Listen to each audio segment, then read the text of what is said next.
Episode 17, Blast to the Past. Ooh, and a part 1. Is this a time machine episode, or providing actual history to the show finally to make me respect it more? I like the blue lightning there.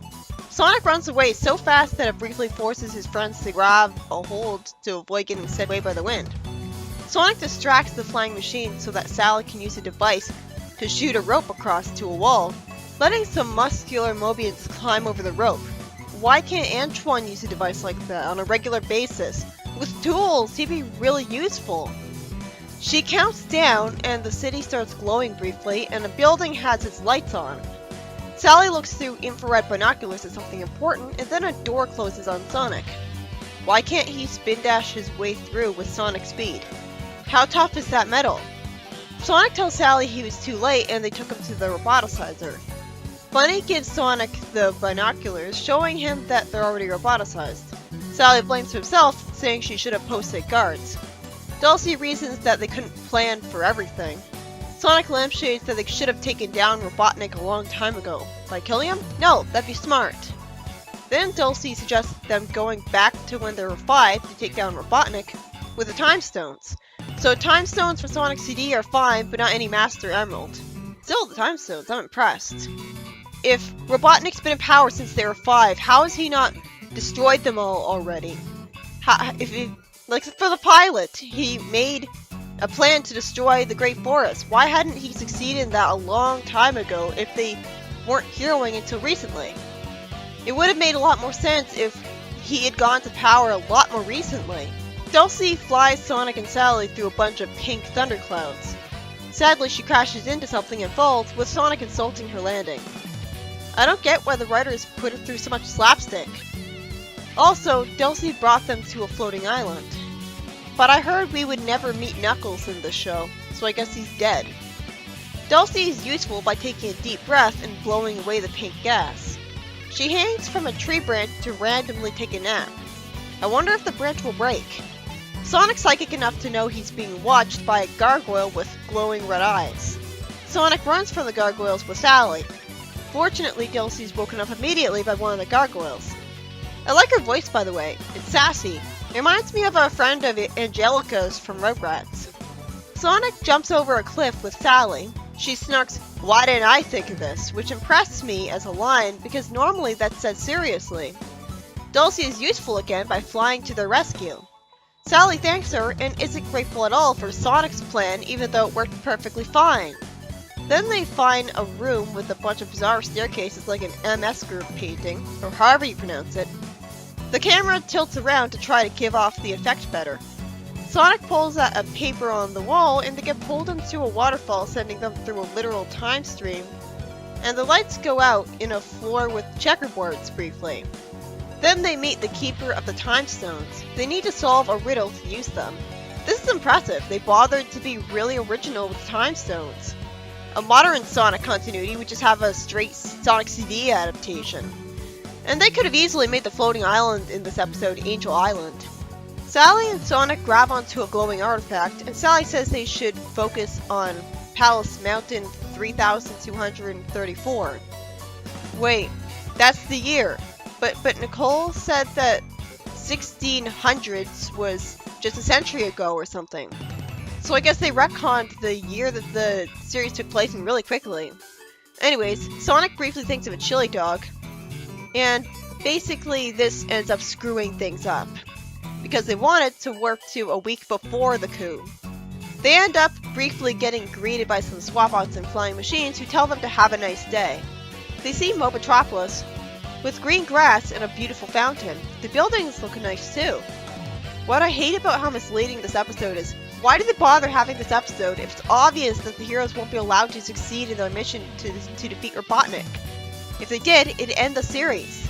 This would be a good way to end the series.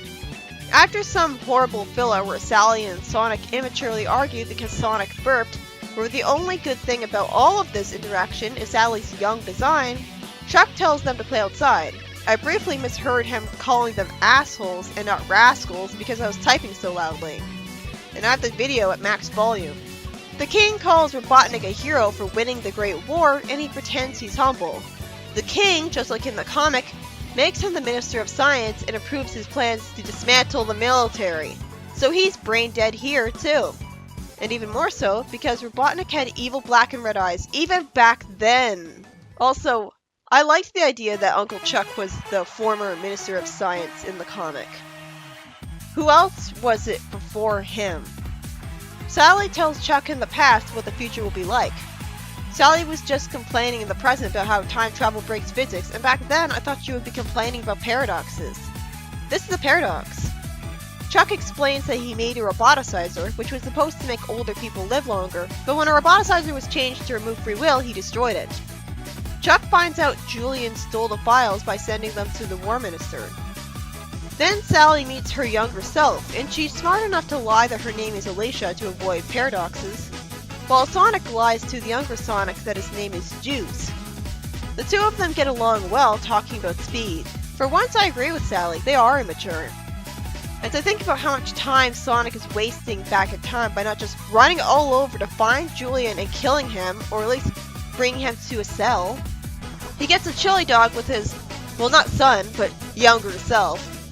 And then they see flying machines and run home. Maybe the younger Sonic is equal to Sonic in speed, which would make sense, but he got lucky. Sonic says Robotnik's already making his move, because they're on the 13th. Well, that makes sense. The unlucky day. And it's good that they're not ham-fisted about it by lampshading that's the unlucky number. The coup happens tonight. I guess this is Sonic's fault for briefly thinking of chili dogs, making this his biggest failure.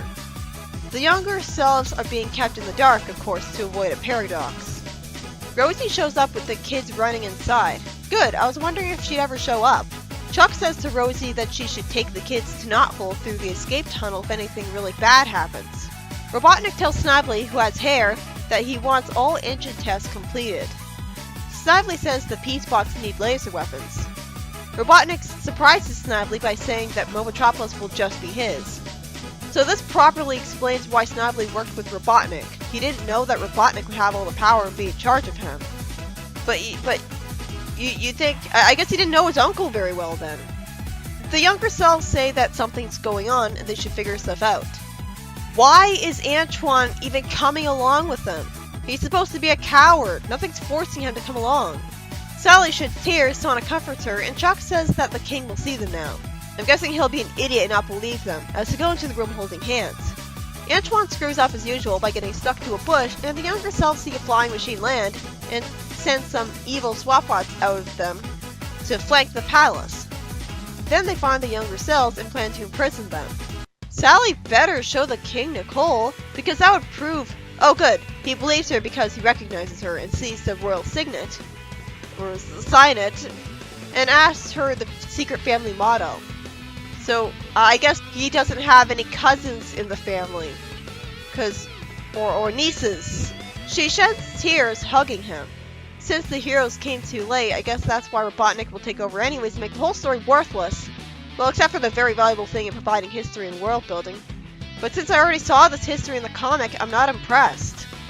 And again, it would have made much more sense if Robotnik had taken over very recently, because then I'm wondering why he didn't destroy the Great Forest a long time ago when there was nobody stopping him from doing that for years.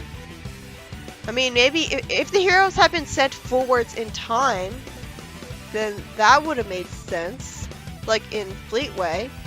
I was really impressed that the show used the time stones to explain the time travel properly right away, and actually got them in an original way instead of ripping off Sonic's CD. There's no Miracle Planet in sight. They just have Dulcie fly them to a floating island with gargoyle robots and solve riddles to get them.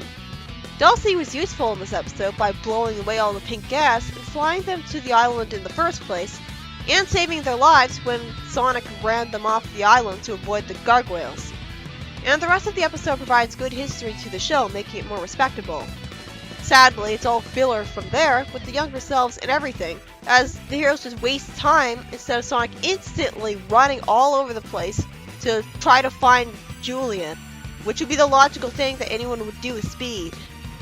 I'm proud of the king for bleeding Sally, but by the time they get to the king, it's too late to stop Robotnik from taking over. Why even bother having a second episode to this arc when it's so obvious Robotnik will win because otherwise it'd end the show.